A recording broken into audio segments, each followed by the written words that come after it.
E aí, galera, sejam bem-vindos a mais uma aula.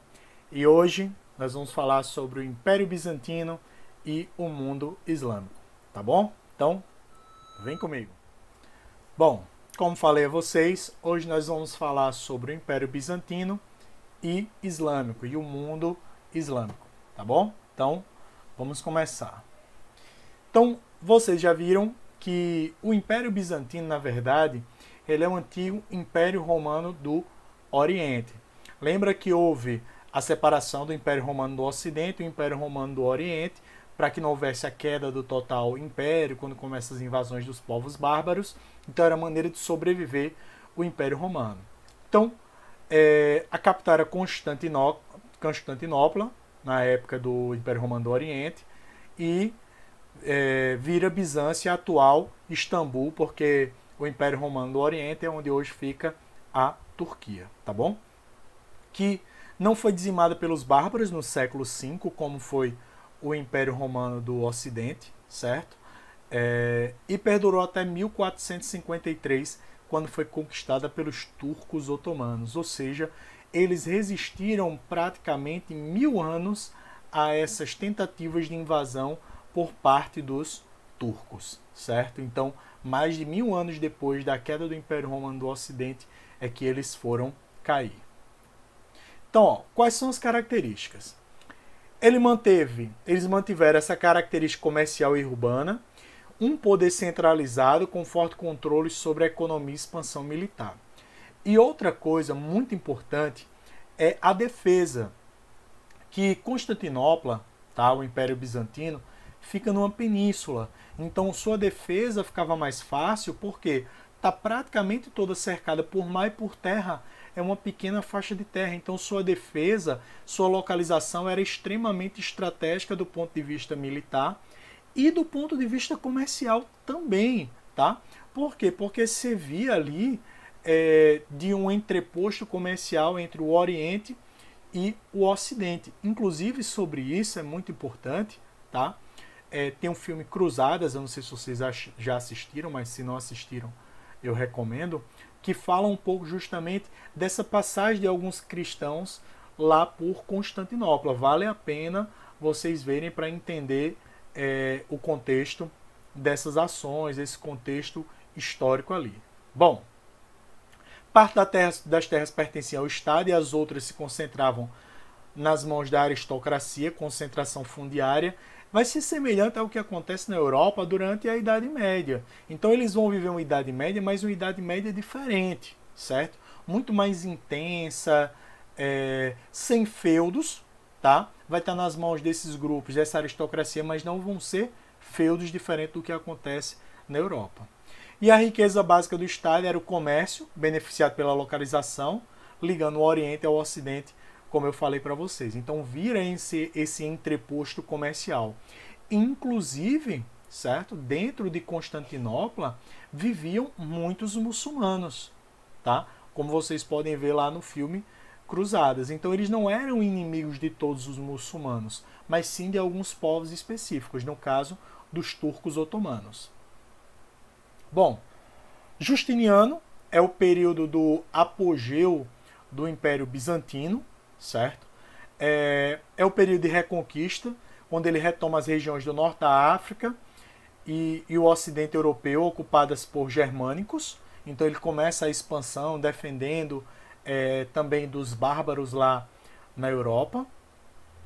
E ele é o responsável por criar esse Corpus Juris Civili, o Código Civil, compilando e organizando os princípios fundamentais do direito romano. Então, geralmente se fala muito do Corpus Juris Civili, ou seja, desse Código Civil que ele compilou, que veio lá da época do direito romano. Então, veja que eles acabam ainda tendo uma ligação muito forte com o Império Romano. E aí, com Justiniano, a religião era usada para justificar e sustentar o poder imperial. O imperador é uma manifestação humana de Deus. E aí eles vão criar esse título que vai ser exclusivo dos líderes de lá do Império Bizantino, Cesaropapismo. E aí vamos para nossa canetinha, certo? Aqui nós temos duas palavras que foram juntas. César, que eram os títulos dos imperadores romanos, e papismo, ou papa, o chefe da igreja. Então, nesse nome, então, ele vai ser o chefe da igreja e do Estado lá do Império Bizantino. Então, cuidado com esse termo aí, Césaropapismo, tá bom? Nesse período, eles constroem uma das maiores catedrais que até hoje está de pé lá na Turquia, a Catedral de Santa Sofia, tá? E aí, em 1054, certo? Conflitos entre o papado e o patriarca de Bizâncio deu origem à Igreja Católica e à Igreja Ortodoxa, como existe até hoje, tá? Então, em Bizâncio tem patriarca e a Igreja Ortodoxa, inclusive, ela segue essa linha dos patriarcas. A Igreja Ortodoxa ela não é centralizada como a Igreja Católica, tá? Ela é separada. Então, cada país que tem Igreja Ortodoxa tem o seu patriarca, seria o equivalente ao seu papa, certo? Então, a igreja na Grécia, que é muito forte, na Rússia, então, nesse país eles têm os seus patriarcas, tá bom? E eles vão manter uma estrutura muito semelhante à da Igreja Católica, tá bom? Mas mantendo, por exemplo, os ritos sempre em latim, por exemplo, até hoje. E o mundo islâmico, certo? É muito importante. Por quê? Porque o mundo árabe, o mundo muçulmano, ele se expandiu de uma maneira que nós ouvimos falar muito forte hoje. Então, há 40 anos atrás, há 30 anos atrás, não era algo que se ouvia muito comumente. Mas o islamismo ele vai surgir na Península Arábica, é uma região de muito deserto, de cidades litorâneas e tribos seminômades, chamados de beduínos. Eles vivem do comércio e do pastoreio de cabras, principalmente, e extrativismo de tâmaras era a base da sua economia. Então vejam que eles estavam baseados em uma economia muito de quê? Subsistência, certo? Então é muito da subsistência. O comércio ali ele vai ser muito mais baseado também no escambo. Não havia unidade política, e aí cada tribo possuía o seu chefe, e existiam centenas de tribos lá, e também não havia unidade religiosa. Existiam, a grande maioria dos povos ali, eles eram politeístas, ou seja, eles acreditavam em vários deuses. Mas acabou que tinha um símbolo que era comum para boa parte daquelas religiões politeístas de lá, que era a Caaba, que é um santuário religioso com constantes peregrinações religiosas. Lá na Caaba existe uma pedra negra. E aí os muçulmanos depois eles vão dar uma outra conotação para essa pedra negra. Os politeístas eles cultuavam como se fosse uma espécie de deus, mas os muçulmanos eles vão dar uma outra característica à Caaba, tá bom?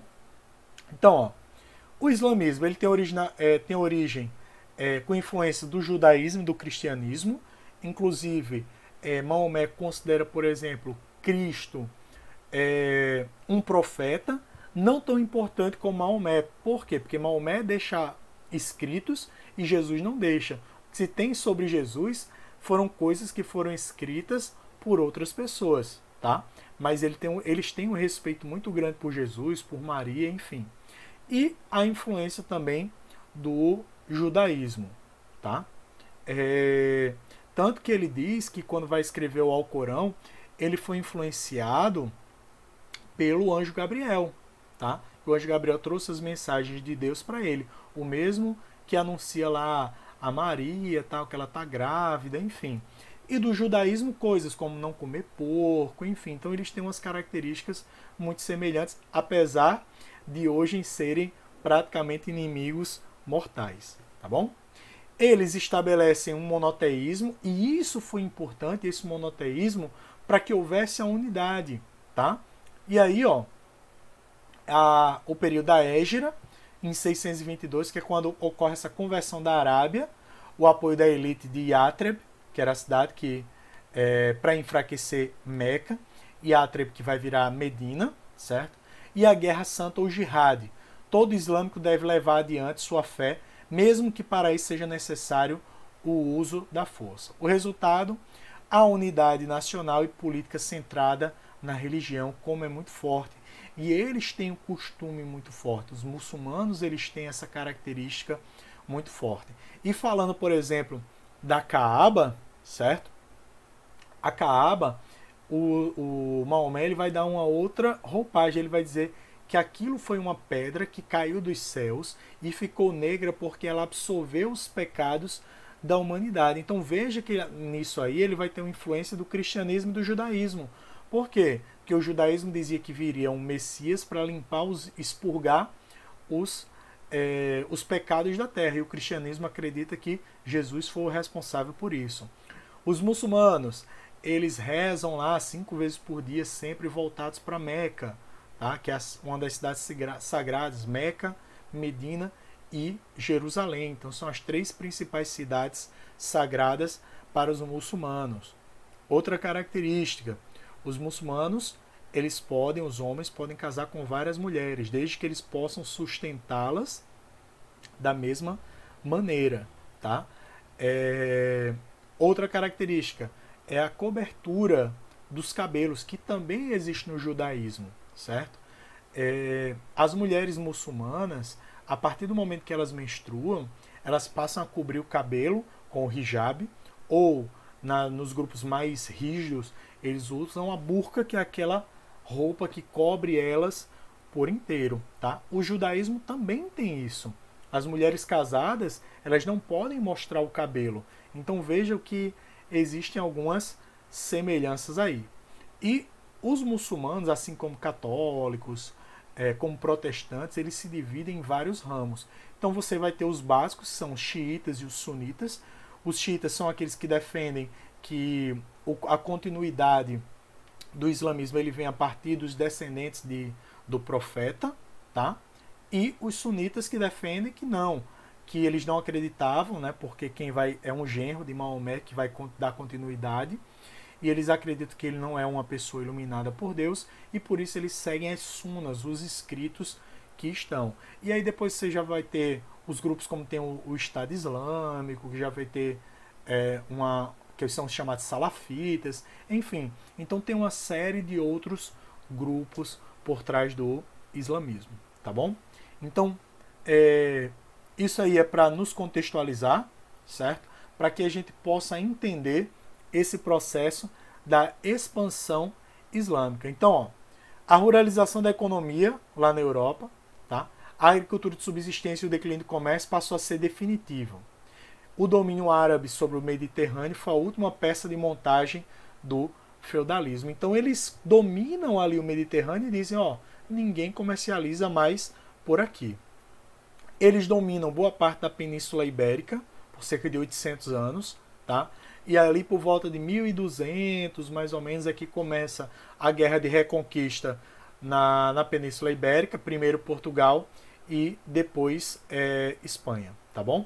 E trouxe uma influência para o mundo ocidental, o único contraponto para o teocentrismo da Igreja Católica, e hoje é a religião que mais cresce do mundo, é uma religião que tem muitos adeptos.